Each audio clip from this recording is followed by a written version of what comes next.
Hi, this is Sanaur sir. আজিৰ ভিডিঅ'ত আলোচনা কৰিম দশমমান শ্ৰেণীৰ ইংৰাজী বিষয়ৰ এটা lesson A letter to god. ভিডিঅ'টোৰ শেষৰ ভাগত ইয়াৰ পৰা হ'ব পৰা প্ৰশ্নোত্তৰ আলোচনা কৰা হ'ব, গতিকে ভিডিঅ'টো সম্পূৰ্ণকৈ চোৱাৰ কাৰণে অনুৰোধ জনোৱা হ'ল। আৰু আপুনি যদি চেনেলটোত নতুন then please subscribe. A letter to God by GL ফুয়েন্টেছ।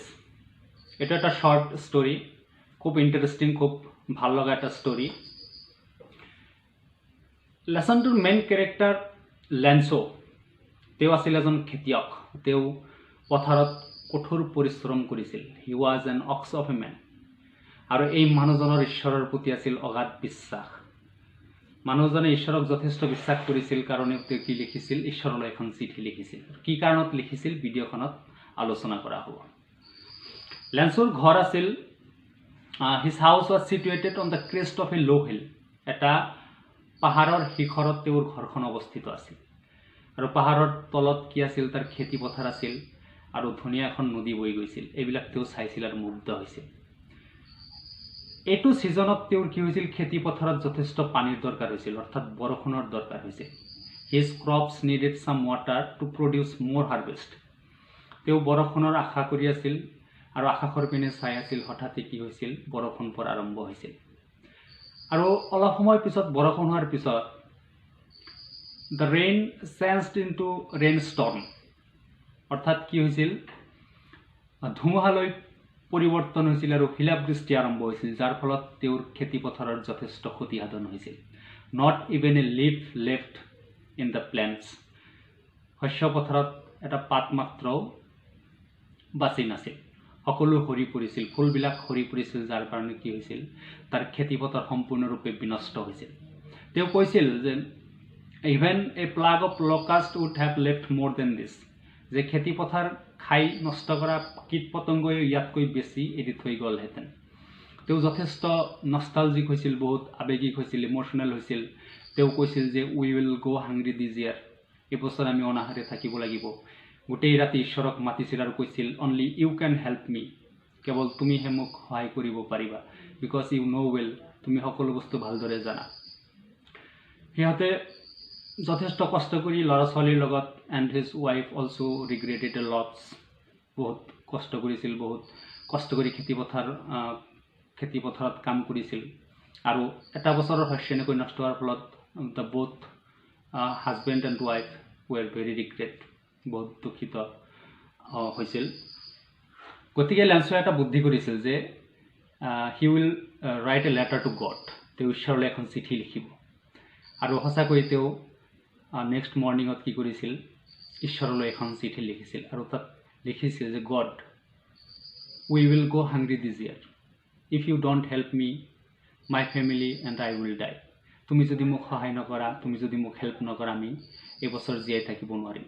চ' যিমানখিনি লছ হ'ল তাৰ কাৰণে কি কৰা, send me 100 pesos. So' there is a question, পেছ'ছ।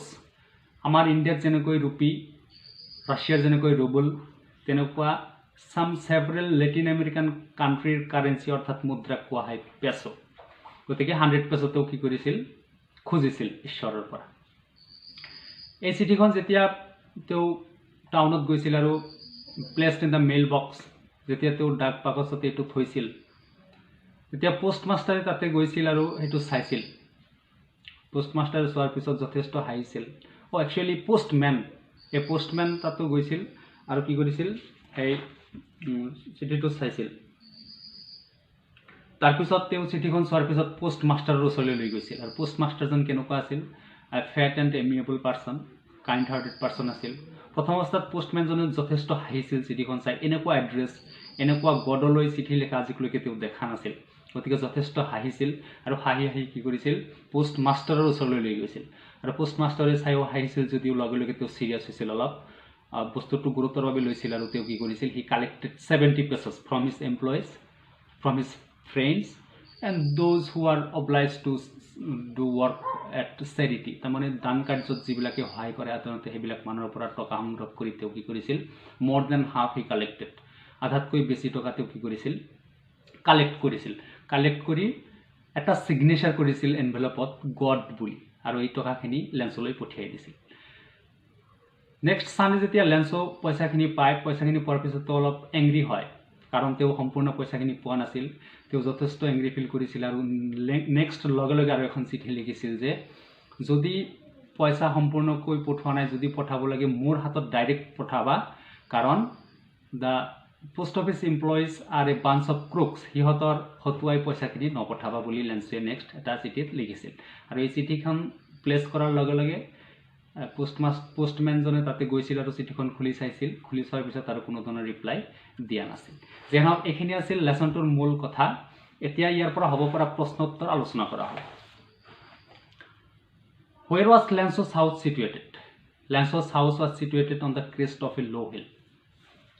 What did Lenso hope for?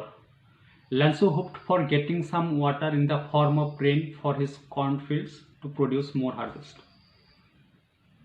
Why did Lenso say the raindrops were like new coins? Lenso said that the raindrops were like new coins because his crops needed water to produce more harvest. Besides this, the raindrops had the same brightness like the new coins. What is peso? Peso is the currency of several Latin American countries. God, of the money I asked for, only 70 pesos reached me. Send me the rest. What does rest mean here? Here rest means here the remaining part of the money that Lenso asked for. How was the postmaster? The postmaster was a fat, amiable and kind-hearted person. যেই নহওক, আজিৰ ভিডিঅ'ত ইমানেই। অষ্টমমান শ্ৰেণীৰ পৰা দ্বাদশ শ্ৰেণীলৈ ইংৰাজী বিষয়ৰ কোনটো লেচন আলোচনা বিচাৰে কমেণ্ট ছেকশ্যনত প্লিজ জনাওক। Thank U.